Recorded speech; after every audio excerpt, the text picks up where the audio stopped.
liječnici u Vukovarskoj bolnici bore se sa mnogim nedaćama.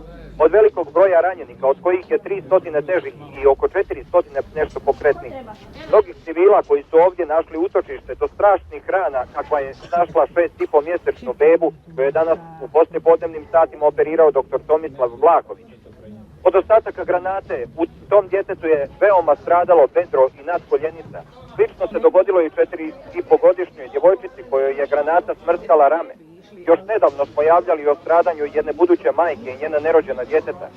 Breme takvih slučajeva civilizacija nije u stanju podnijeti.